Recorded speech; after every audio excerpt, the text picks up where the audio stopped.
special guest, McGuire Law Firm, and rock and roll photographer Christopher Lee Helton. And you can also catch us on Sunkist Charters if you ever want to go on a charter and see the Gulf of Mexico or the Intercoastal Island hopping. It's an experience you'll never forget. And again, Thursday nights, 6 o'clock on the Tan Talk Radio Network.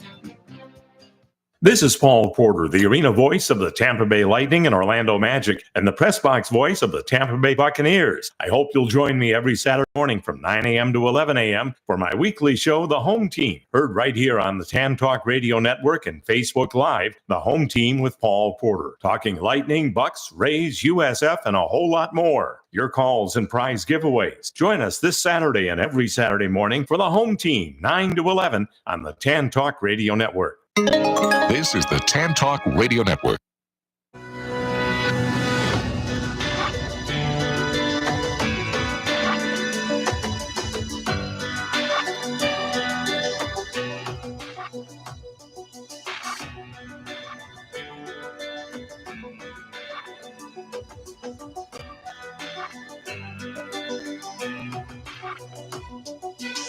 You gotta take it to the next level. 1 in a billion, you were born special. Study the great so you could be better. Better than me, I just can't let them be. I tell you something, make sure you stay hungry. Stay up the comfort zone, don't get comfy. Keep working hard, because it never comes free. I'm steady hoping that you take this message from me. Cause this is your time, this is your moment. Give your best every time, push forward. You see the doubters, they don't care what they say. Block them out, cause they ain't worth the mental space. And when you reach the top, you set new goals and do it all again. Refuse to settle, you should never stop. You not gonna live like the rest, you not gonna settle for less. You never live like the rest, you never settle for less. I'm always gonna grow. That's why I'm gonna grow to the next level. So I'm gonna go, you know I'm gonna soar. Like you know it's to the next level. To the next level. To the next level. A few words to live by. Never give up. And if you stick to the script, you'll level up. You'll level up. A few words to live by. Never give up. And if you never quit, the only way it's up. You can take it to the next level. Improve, stay hungry. Work on your mental. Don't lose hope. Keep moving down. They solo mental games. They clear and stormy weather.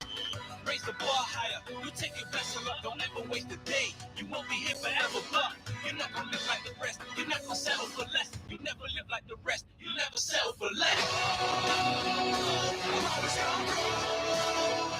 That's why I'm gonna grow to the next level. So I'm gonna go. You know I'm gonna soar. You know it's never to the next level.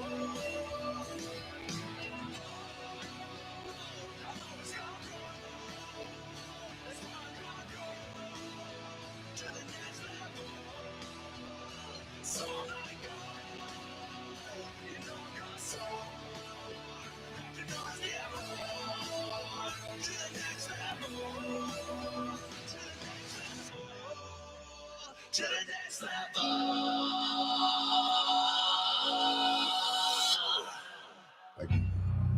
Every time we move around.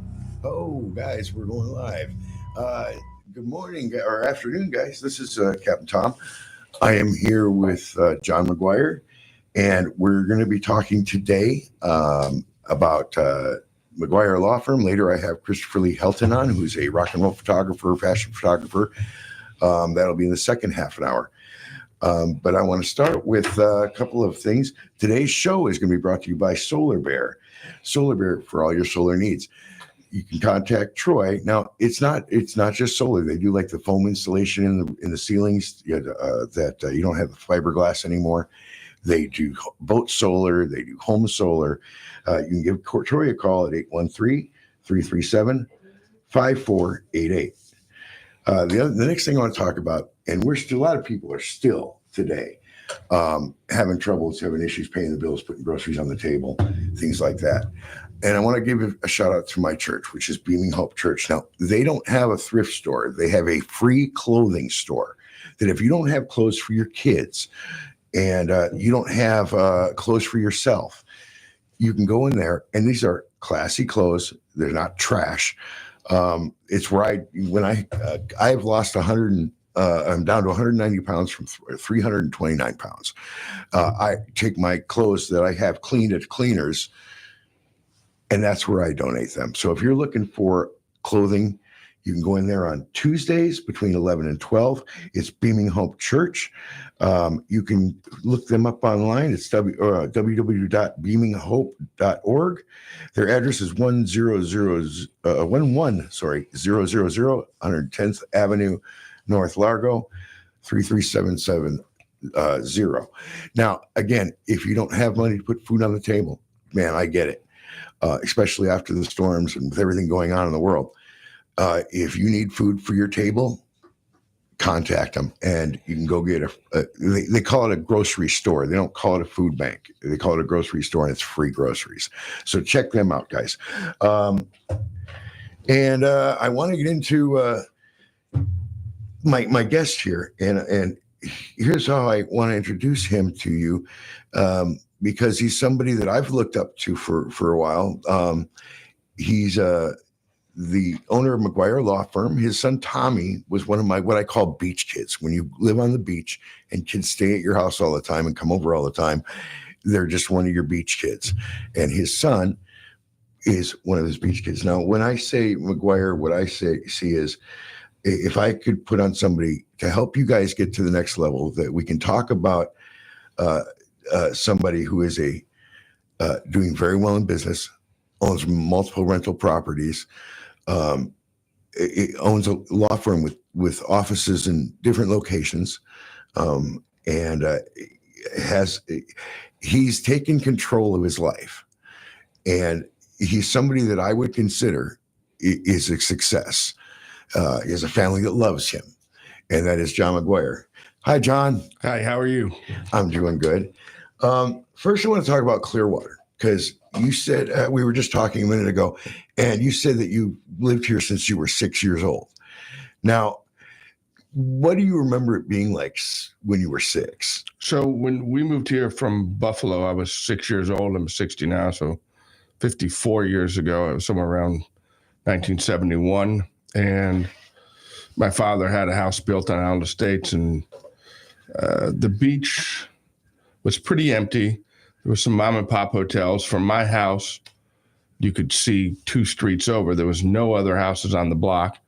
And, we'd go to the beach and dig up shells and get sunburned. And, there's family tourists here. And there was no high rises at all. And it was just a small local town, and everybody knew everybody. And Margaritaville, basically. Yeah. Margaritaville. It wasn't a big party town like Key West, which is my Margaritaville. Yeah. But it was a family tourist town, but just a quiet town with same beautiful beaches, beautiful water. Yeah. My Margaritaville is Isla Morada. Okay. Right. If I could retire and do my dream retirement, which I can, I'll drive big boats for quite a while, and then I'll retire in the Keys. I'll have a place on the water with a cigar store in the back. I mean, with the pool tables, and people can bring in their own whiskey, and right on the water, fire pit in the back, and the front of it be like a coffee shop for my wife that she can run around and help people and have internet and stuff like that for people, and live upstairs. If I could do that as for retirement, that would be my retirement. But and you're right. The next level, you can do whatever you want, and you can. You've become a captain, and you can take ships around the world and get paid to travel and have a chef on board, and you have the ultimate life. Or you can stay here and be around your grandson and work taking people out and tourists out, and then spend time with your family. Well, what's great is because I don't have an exact boss except for the customer. I can take off as much as I want to take off and work as much as I want to work. It's part of it is living the dreams. Now, I want to ask you this. having your son look at you one day and go, Dad, I'm going to be an attorney. How did that make you feel? So, I lost my father in high school. He passed away. My mother, she was getting her GED when I was in law school. And I said, Ma, why are you doing that? And she said, because you're going to be a lawyer. I don't want you to be ashamed of me. And I thought, that's terrible. I never would feel like that. But to her, it was such a big deal to be a lawyer. And so for me, I would never want to do anything to sort of disappoint her. And I have the highest respect for my profession. And my son's a lawyer. My daughter's a lawyer. I have another son who's in business for himself, another son who's in college in Valdosta. And so the main thing, we want our kids to be happy. Yeah. But it is a nice compliment that, when your kids want to follow in your footsteps. Yeah. But at the same time, the most important thing is that they be happy. It doesn't matter what they make financially. It doesn't matter. Well, I want to tell you, Tommy's wife, the girl he picked to marry, is stunning. Lord, Okay? yes. She's just gorgeous. And I'm so proud of Tommy. Okay. Yes. I am so proud. And the baby is just, Emmett is just, It is Robert Emmett. That's yeah, correct. Robert Emmett. But he is just absolutely adorable. And you should be one heck of a proud grandpa. I am a proud grandpa. Laura's great. And Tommy gave me my first grandchild, Robert Emmett. And, Thomas Emmett, my son, you knew well because he was friends with your daughter and his friend. And your grandson's named Emmett. So to me, I just couldn't be more happy. And when I first held my grandson, I literally uncontrollably cried. And I don't know why, other than I must overcome with joy. And when all my kids were born, I never cried. And I think it was the stress of the delivery room and everything. You go, okay, I was happy. And, but at the same time, you're going through this traumatic event, watching a life be born.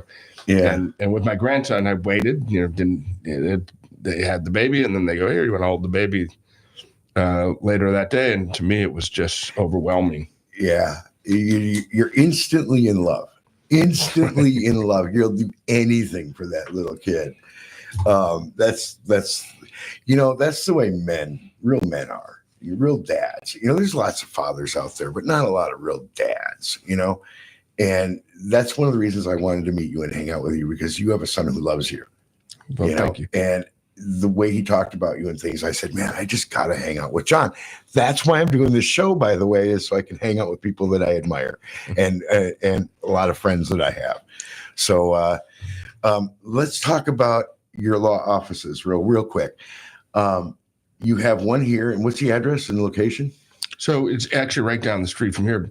But before I do that, I will say this, that my daughter-in-law, Laura, said to me once, and thank you for raising such a wonderful son, before they got married. And that was one of the greatest compliments I ever had. So you saying nice things about me knowing my son well and us not knowing each other well, maybe we speak at a Christmas party once a year. I have a feeling that's going to change. Yeah, right? No, that's just, I have a feeling we're going to become friends. Right. I just have a feeling. Well, while you might not need a lawyer, I sure would like to go out on your boat, Oh, anytime. Anytime. So, but the firm is around the corner, and I got it, the building about 25 years ago, and I've been in business for 30 years. It was completely condemned. There was sort of crackheads all up and down the street of that, Northeast Cleveland. And I got a deal where I got to remodel the building, and I got it out of foreclosure from the bank. And I had clients who needed help. Maybe they were arrested, and I'd say, okay, if you work it off by helping me fix this building, then, I'll help you on your case. And so it's sort of the house that crime built. Yeah. That's the way I like to say it too. I've been in there. I added cameras and stuff back in the day to one of your properties next door. Okay. When I used to do alarms and cameras, but they're still there. I'll tell you, the office, and I heard you have an apartment upstairs and stuff too that you just Right. completely redid. It's mixed use, Yeah. Tyler was staying there one time, Tyler. And I almost ended up renting to you or from you. I was talking to Tommy about it, and it was a place that wasn't available yet. But when we had my daughter moved out, Sherry, Sherry, the back half of the house, she actually paid half the rent. And we needed to find somebody because, especially after the hurricanes, man, I was tight for money and just trying to pay the rent. So I need somebody to pay half that rent real quick, or I had to find a place to live. And our landlord now loves us. Okay. My last landlord still comes to our house today and visits. But it was, I was talking to Tommy about your apartment upstairs, and he said he talked to you about it if I needed it. And I ended up not needing it because we found a roommate. One of our beach kids rents back out of the house now. But I almost rented from you. I heard the place was really nice. Well, we got, after we got the office building, we sort of gobbled up some of the other condemned properties.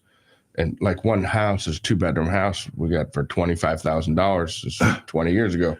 And you couldn't imagine what it's worth now. But, when the roofs collapse and the ceilings collapse, and it takes tremendous effort.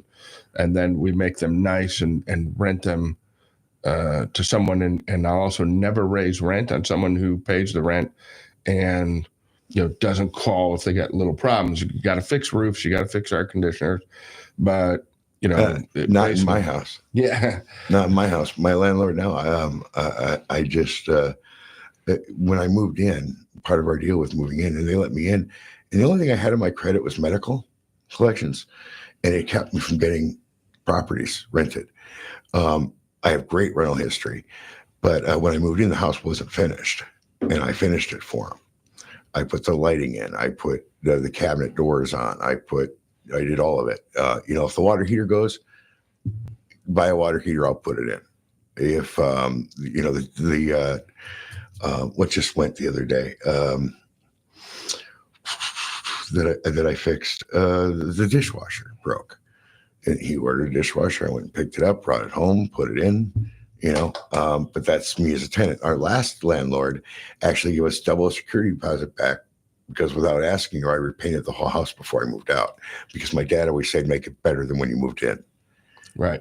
And so that's why my landlords love me, is I take care of their property and I pay my rent. I've had people rent for 10, 12 years. Somebody's been in the house 10 years and I don't raise the rent. And it looks like it was a fair rental value when they moved in. And today it's ridiculously cheap. And they don't want to get the rent raised or anything. And there's a lot of people that just aren't responsible for their own actions when they should be. What types of law do you guys practice out of your office, McGuire Law Office? So we had all types of cases. I do the trial work. We have a personal injury department. We have a family law department, criminal defense department. We do bankruptcy, corporate questions. And basically what I found when I started, I read a book in law school. It was called The Country Lawyer. And it was about out in the country, the one lawyer handled everything because he was the only lawyer. Mm-hmm. And so I thought, that's what I want to do. I want to have people that rely on me and handle all their problems. So if you're successful at one thing, you'll be successful at many things. And so it's hard to say to someone, hey, it was nice handling your personal injury case. I made a lot of money, but if you have a DUI, I'm not going to help you. If you have marital problems, I'm not going to help you. If you spend all the money and incurred bills and want bankruptcy, I'm not going to help you. And I thought that would be horrible. So whenever somebody needs me, I'm there for them. We do more stuff for free than we get paid for. And I can verify that, because I the last time I saw you was in court. You had a case where a guy ran over a woman or something like that, and it was at the sailing event. Right. Okay. I remember the case. I bet. And I was in my whites. I'm there for a ticket. Actually, it was an insurance issue. When my wife changed insurance company, she gave the wrong VIN number. She had an I instead of a J. And she got it out of the window, and it was kind of faded, so she couldn't see it. Right. And she said I. So I got pulled over by Clearwater PD, who were doing their job. Okay. And for no insurance. Now, I had insurance. It just had the wrong VIN number on it. But they just had my license suspended. I had no idea. Okay. And it was right when we moved. So I didn't have the mail that I even had the ticket for no insurance. And so I went to court, and I saw you there, and you're like, are you one of my witnesses? No, I'm Sherry's dad. I remember because you came up and started talking to me, and I was wondering, because I didn't recognize you. Again, you know Tommy really well, my son, because he would hang out with your daughter. Right. We've never got to really hang out. Right. But you looked at me and you said to me, you go, "What are you here for?" And I said, "It told you what was going on." I said, and you looked at me right away. You go, "You need some help?" And I went, "No, I got this. I'm really going to." I was accepted at University of Riverside for law. I never went because I didn't have the money. I went to court. I broke my elbow a while back. Okay. And shattered the ball. And this was a while back, and I ended up getting a good sum of money from it. What I bought my first big boat from was actually that. But when I was in the courtroom, I did something in the first part of the case where you're talking to people, and I said to the attorneys on the opposite side, I said, "Listen," right in front of my attorney, I go, "I'm going to pick up my kids. I'm going to carry groceries." This is what I told the opposing insurance company. And I said, I'm going to get on jet skis and I'm going to ride them. I said, "You take one picture of my arm straight and I'll drop the case." And my attorney put his head down like this. And he looked up at me, didn't say anything. They get up after we're done. They walk out of the room. And my attorney looked at me and goes, "That was absolutely brilliant, because they can't use any of that against you. You told them up front. So in court, if they said, 'Well, you were carrying groceries, here's photos.' Yeah, I told you I would. I made the judge when they came in for the arm, okay, and it was listed as 75% disabled. Okay, now I can use my arm; it just doesn't go straight, and I can't turn it real well. And when I was in court, I heard the opposite attorney, their attorney, go, 75%. And I went, "Oh man, I'm going to win this one." He didn't even know that it was 75%. And talking to the guy, I made the judge bust up laughing like 3 times because I just made a fool out of the guy. But, I was being honest. I was being truthful, and when you're truthful in court, it shows. Well, if you're not truthful, it shows as well. Exactly. So, I always tell all my clients, I can explain anything but a lie, and whatever the truth is, it is. And so, when people are talking or testifying, your credibility means everything. And so, if you were to say just what you did, right? I'm 75% loss of motion in my arm or disability, but I can still carry groceries. I can still do these things, but it's painful. Or it's difficult to exactly, and it was, So. And there was times, I'm going to tell you, when it first happened, I broke my elbow. There were times that I was scared because I couldn't pick up my kids, and I wanted to cry because I couldn't pick up my kids. But as it got better, I could pick them up again. But I worked it out that I could pick up my kids because there was no way I was going to go through life not being able to pick up my kids. And that's what, in a deposition or in testifying before a jury, you have to be honest and say, somebody might say, "I couldn't pick up my kids. I can't pick up my kids and hold them." Well, then they have a video of you holding your kids. You just lied and lost the case. So you have to go through what you just did and say, "At first it was difficult to hold my kids. I couldn't do it, but I worked at it because I was not going to accept this as a permanent problem because of this injury. So now I can hold my kids, although it's painful. I still do it. And it still limits my life enjoyment, but I've learned to deal with it." And so that's an honest answer, as opposed to those definitive responses like, "I can't hold my kids," or "I can't carry groceries." And then they got video of you can, and then they prove you lied. Okay. I don't know if I want you to stay if you can, because Chris is going to be calling in a second. And that's the photographer guy. But I'd like you to stay and just join the conversation if you want. If you want to go, you can go. Let's see if we know the same rock and roll people. Exactly. Yeah, you will. Everybody knows Chris. When I used to go in with Chris to the concerts, we didn't need a press pass. Okay. He'd just walk into any concert and go, "He's with me." And we would walk in. They'd go, "Hey, Chris." The artist would jump the wall to come and talk to him. Okay. And yeah, he was that well known. One more thing I'm going to talk about until he's on the phone. Oh, shoot. You know what? I got to tell him which number to call. Let me get him on the phone real quick. Hold on one second. As I'm getting him on the phone, I want to talk real quick about what you do for the community, because you do a lot for the community. One of the things that he does is every year he does a Christmas party and he invites everybody. And he has hundreds of people that show up to this, okay? And he even covers the cost of the food, everything. You just go in, it's a Christmas party, sponsored by McGuire Law Firm. You also do, and I haven't been to the St. Patty's thing you do. What do you do for St. Patty's Day? So we generally go to O'Keefe's, we get a table, we have some shirts made up, and then my clients who show up are friends. I'll pay for them at O'Keefe's, which I'll do again this year. It originally started in my father's bar, which was Molly McGuire's, back in the 70s. They would have a St. Patrick's Day party, and Tony Duchenne, who owned O'Keefe's or bought it from Joe Smith in 1973, he went to my father's bar and he would tell the story to me because, again, my father died in high school, so I always enjoyed hearing people tell me stories about him. He said he went and he said, I seen all these people painted green, drinking green beer.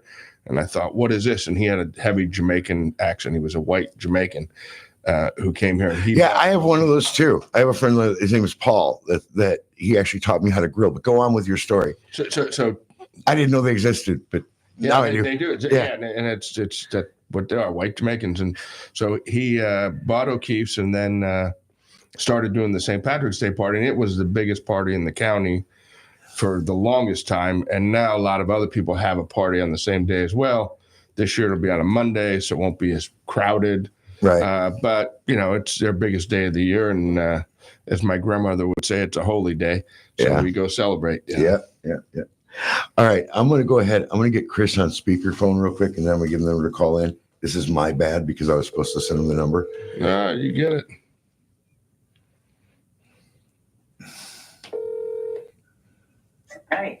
Hey, I forgot to send you the number, but you're on the air right now. Can you call in? I'll give you the number. Yeah, give me something to write it with. And get something to write it with. Okay. Yeah, I just turned on your show, actually. Oh, okay, cool. Okay. All right. The number to call in is 727-441-3000, or toll free. It's 186. No, not toll free. Okay. So just the regular one, 727-441-3000. Okay. I don't think anybody uses Call me right now. anymore. Okay, bye. Bye. I watch him shake his head, and the toll-free numbers cost the person who has it. He's a nut. He's one of my best friends on the planet. Did he just call? He's calling the studio. Oh. He is a martial artist. Okay. Fastest hands I've ever seen in my life. Okay. And I'm a martial artist too. Black belt? Yeah. I heard. So is he. He's Kung Fu, and it's different. I fought him twice. I beat him twice. But you have to understand, he is in Kung Fu, you teach people how to rip parts of your body off. There's things he cannot do. So when we fight, he has to hold back or he goes to prison. Okay. So, and don't get me wrong, there's stuff in judo you do that you remove body parts, but not the same. And how fast he is just incredible. I took a sword to him one time. And hey, Chris, you there? Yeah. All right. I remember the sword. That was funny. I took a sword and I said, okay, Chris, what would you do if I swung the sword at you like this? And I had it in the sheath. Okay. And he freaking spun his hands around and he had it at my throat with the sheath off faster than I could blink. Yeah, it's funny.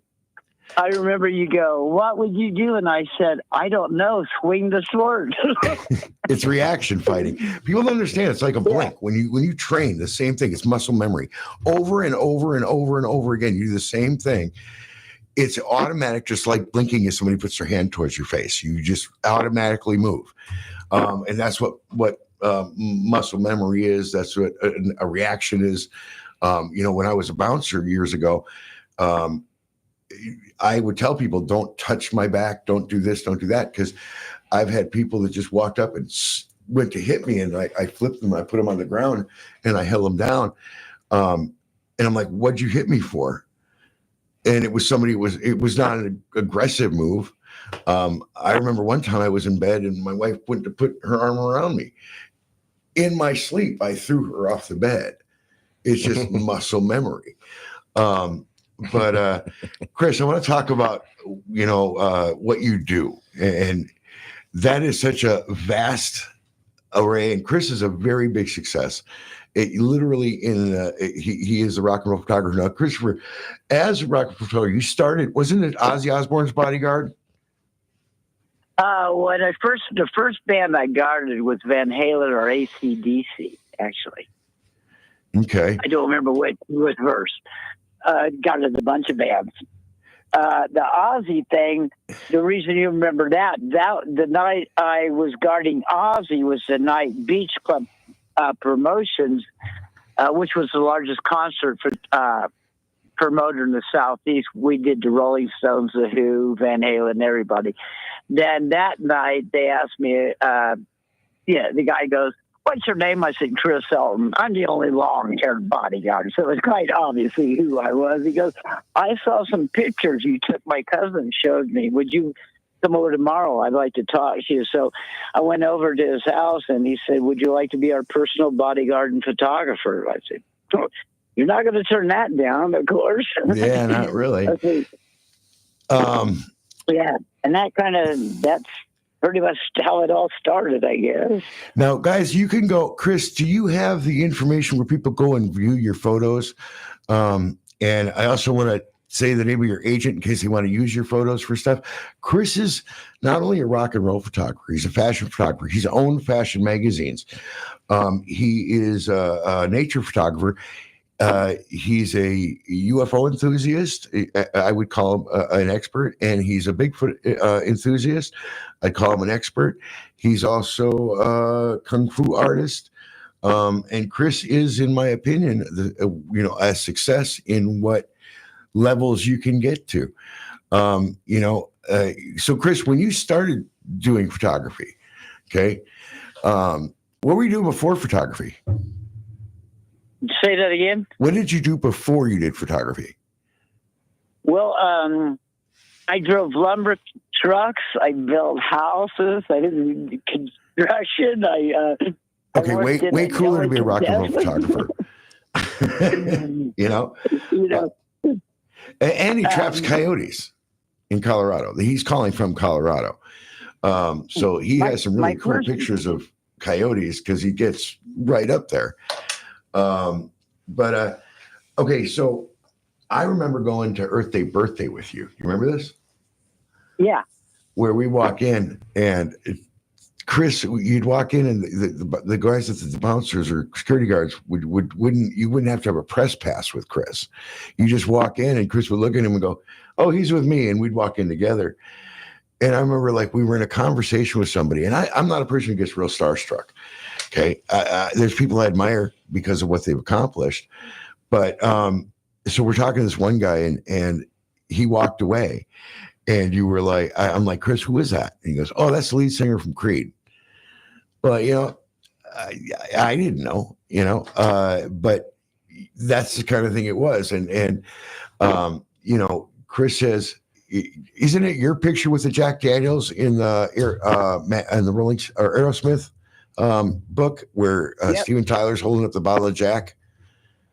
Yeah, actually, Lakeland Civic Center just sent me an email. They're doing a 50-year anniversary, and they want to feature some of my stuff for the Lakeland Civic Center at their auditorium, I guess. I don't know. I'm in Colorado. That's in Florida, but I just pulled a bunch of old photo passes, actually thousands out. I'm going to send them. How many bands did you work with, Chris, that you went on tour with? I didn't tour much. I mainly just did Florida. I mean, I would tour around Florida with it, but as I go out, I only went out with O-Town, which was a boy band. I mainly stayed. Didn't you get them to sing on stage, O-Town, some kind of rock song? I don't remember which one it was, but yeah. when I first got on tour with them on the tour bus, they had the song Remains the Same, the video of Led Zeppelin playing at Madison Square Garden. And actually, the first time I ever met them, they walked into my photo studio for a photo shoot, and I was wearing a Led Zeppelin T-shirt. And the guy goes, I love that band. I said, I photographed that band, and I've seen them 3 times. So out on tour, where, they're playing at the videos and stuff, and so when the singers, Jake and I, are sitting on stage on sound check while everybody's tuning, and he goes, "Could you teach me a Led Zeppelin song?" And I said, "Yeah." I said, "In fact, I'm going to teach The Ocean." I said, "If you know the song, you can get that audience to sing back to you that, oh, la da da da da da da da da." So I said you could interact with the audience. So I played him and taught him the song sitting there on stage, and they ended up playing the song. That's cool. And Old Tom was a boy band, basically, out of Orlando. Yeah. Who was the manager of them? Perlman. Yeah, Perlman. Lou Perlman. I met him a few times. Yeah. I like Lou. I mean, he screwed a bunch of people. He didn't screw me. He treated me really nice. So I personally didn't have a problem with it. Everybody has their yin and yang. Yeah, exactly. So. And I always look at it as all those guys that bitched about him would have been working at McDonald's if they hadn't met Lou. Hey, Chris, you're a friend of mine until you screw me. Then you're not a friend of mine. Exactly. Yeah. So, Lou never screwed me over. He treated me really nice. He was always real cordial to me, took me to dinner and stuff. And I liked the guy. I remember meeting him at a party with you. Yeah. It was an Old Town party, as a matter of fact. I remember it. Was that? That might have been Backstreet Boys. Might have been. It might have been the Backstreet Boys party that we met him with. Yeah, I think that was Backstreet Boys. Yeah. I remember one time. Yeah, because one of them guys, I think it was Howie, threw a party over his house and we went to it. It was Howie or AJ, I don't remember which. That was a long time ago. But I think that's where you would have met him. So do you think I can't remember. Do you think you fell into this job, or do you think that as being a photographer, or that it was you were just meant to do it? Because I've seen your work, and I think you were just meant to do it. Yeah, I do too. I mean, I was a natural. I said tell people everybody's great at one or two things. Whether you ever realize what you're good at or discover that's a different situation. But everybody's great at something. And mine just happened to be photography, and it was a total luck. I remember I shot, I think, Kiss or something like that. And I was looking at my pictures, I'm going, these are as good as the stuff I'm seeing in magazines. And that right there gave me the confidence. I was like, yeah, I'll go get these boys. I have a question. I want John. This is John McGuire. Okay. He's a friend. His son is a friend of ours, really close family kid, beach kid. And John's his dad. And I've always wanted to hang out with his dad. Hi, John. John, do you have anything you want to ask about rock? Hello, how are you? Anything you want to ask Chris at all? No, but I would say that one of the things I did was backstage catering for 20 years. Did you? And so I cooked for Ozzy and a lot of famous people, and I enjoyed being backstage. Wouldn't it be funny that you actually probably fed Chris and didn't know it? Did you ever eat backstage Schmooze Incorporated food? Was this in Florida? Yes. Yeah, definitely. Catering was my favorite thing, dude. I love catering. Yeah, caterers love me. I was doing. They were doing the sound check for Fleetwood Mac when they played out at the Tangerine Bowl, and so I'm there the next day for the sound check, and the caterers see me and they say, "Chris, we got something for you." These guys love me. They said, "Come here," and I go in the catering truck. They hand me a cheesecake, and they said, "And here's some glasses, and here's wine." So we went out and sat on the 30-yard line, full moon, and I think it was October, and sat there, ate cheesecake, drank wine out of glasses, and watched Fleetwood Mac perform their whole show for about 30 of us. Well, yeah, they had a school bus. They put a kitchen on and did about 20 years of backstage catering. And I would do all the Yeah, talent I definitely ate your food. Yeah, Schmooze I Incorporated. definitely ate your food. Yeah, it was Dave Yeah, and no Chris. doubt I ate your food. Yeah, like we did the lead singer for Police. I keep forgetting his name, but his Sting. Yeah, we did his rehearsals for 3 weeks and got to sit and watch him do it. And he was so nice. Some people were very nice, some people weren't. But for the most part, when you're feeding them, if the food's good, they're happy as could be. Oh, yeah, some of the best meals I ever had were catering. People don't realize that, they're not giving these guys, a McDonald's cheeseburger, Unless they ask for it. Awesome food, unless they ask for it. I did the Skipper and Gilligan for Turner Broadcasting, and their catering was the same thing. I loved it. And there's catering set out all day long and stuff, and they just kept redoing catering, and I loved it. But my favorite thing about concerts is always catering. Well, I swear to God. You don't realize those big shows, you're cooking for, 350 people because all the people that set up and sound people and everybody might be eating at the same food. And so they're just for days, you got to feed them because they can't leave this building and go eat lunch or breakfast. And I was on tour with I was on tour with the Rolling Stones. I wasn't a photographer. I was a crew. I'm the guy setting the stuff up. And I only did that because I was curious what it was like to actually be a roadie. And I was talking to my friends. I said, and they're all roadies and stuff. And I said, yeah, I'd like to try it out, but it'd have to be a big band. And one of them looked at me and says, Stone's big enough help? And I said, yeah. He says, I'll put you on the crew.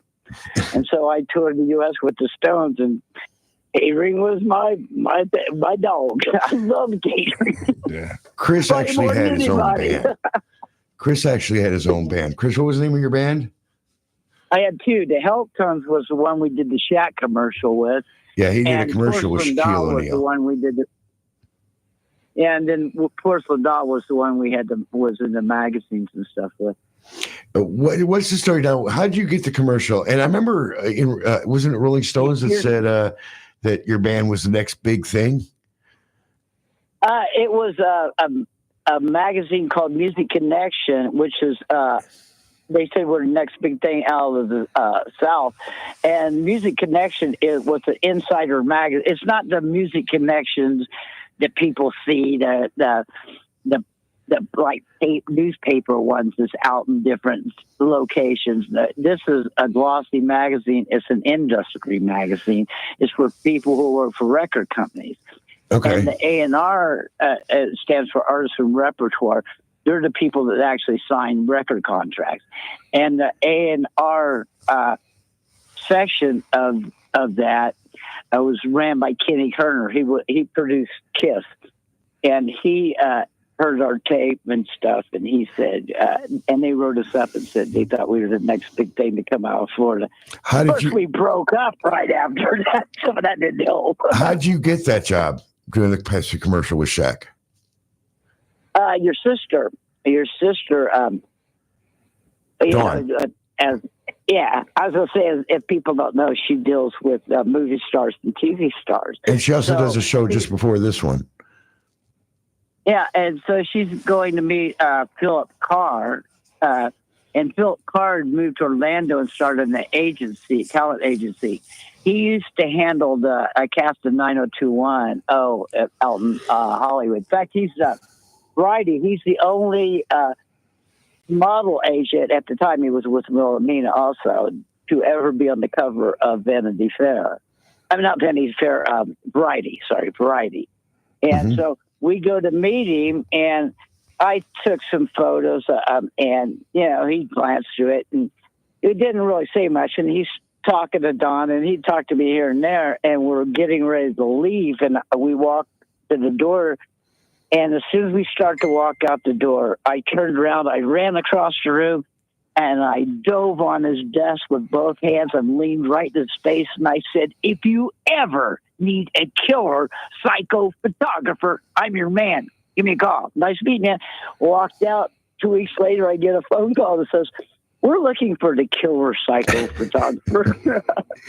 Well, you got to be different. You got to stand out, and that's the way you stood out. Yeah, that's why I did it. I thought, this guy's not going to remember me for nothing, and it worked.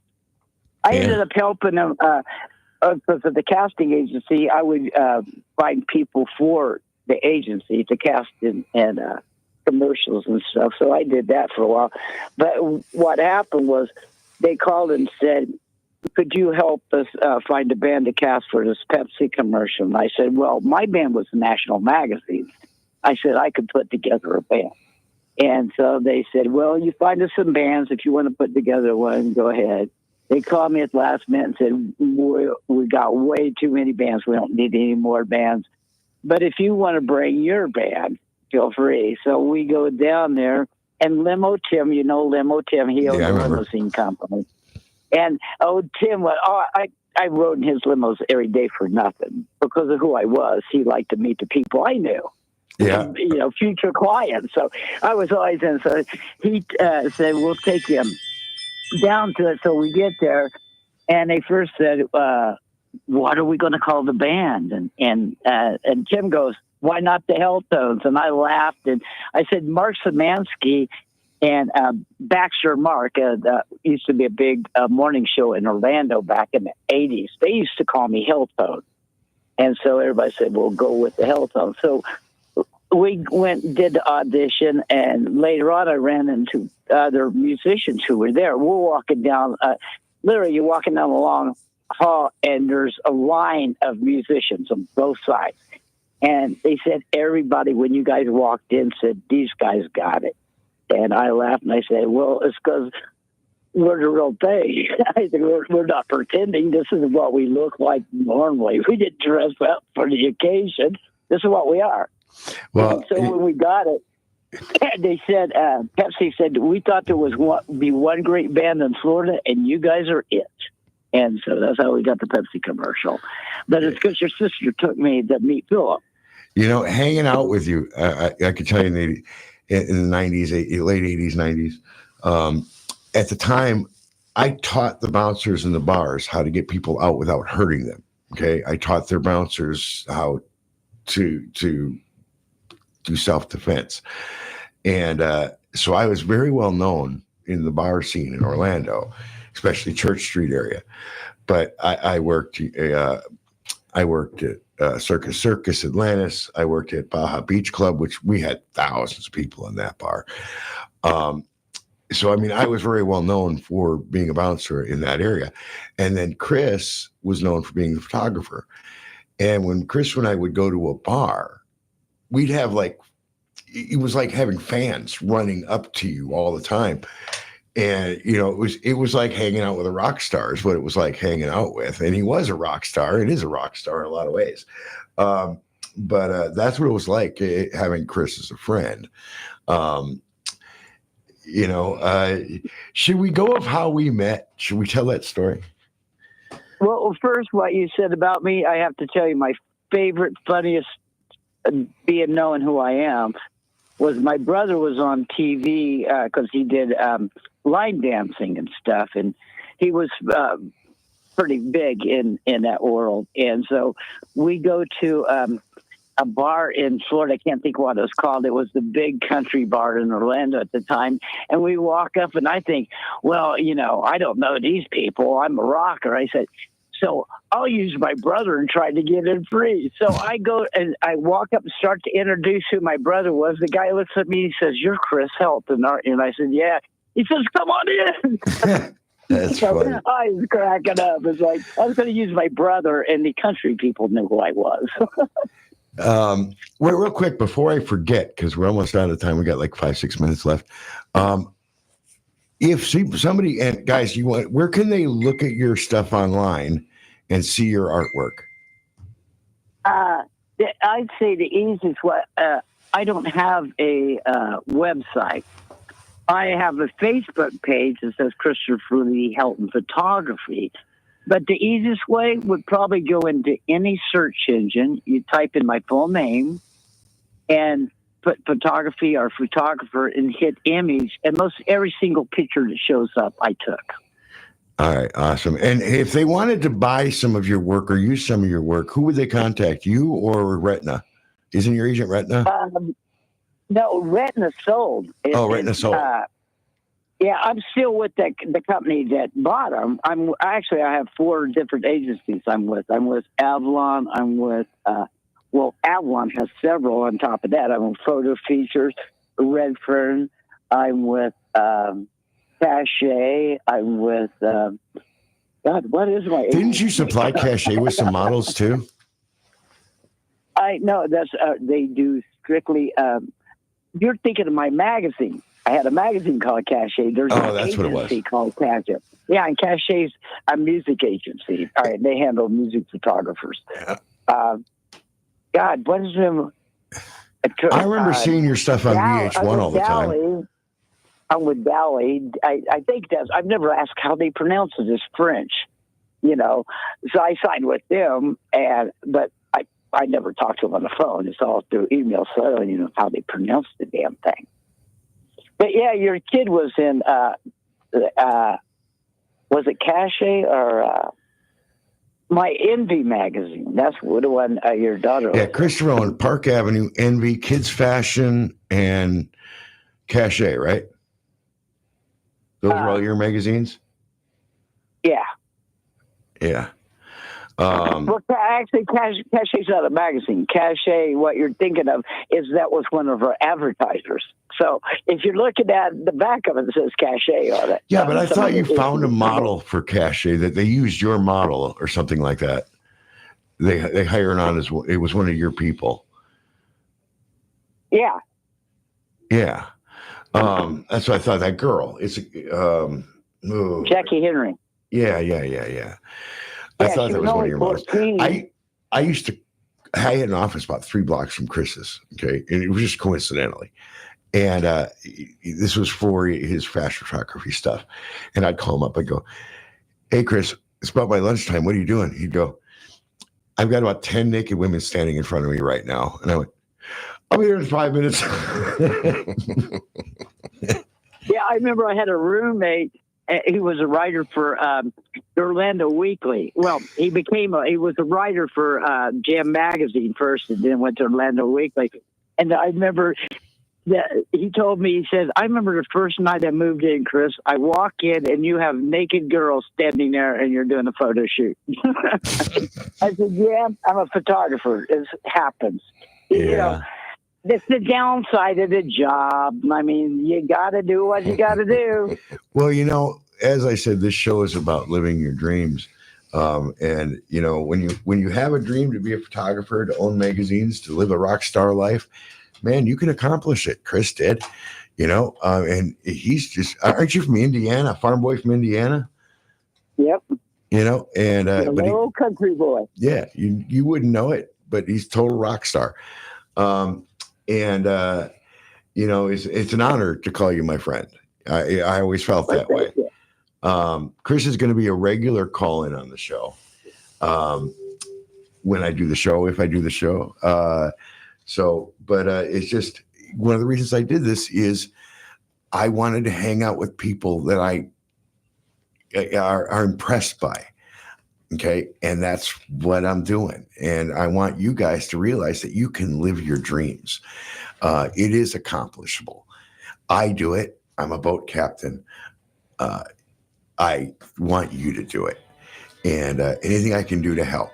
All right, guys, have a great day. John, do you want to finish? We got a couple of seconds left with anything? No, thanks for having me. I enjoyed it. And it's a nice conversation. I think.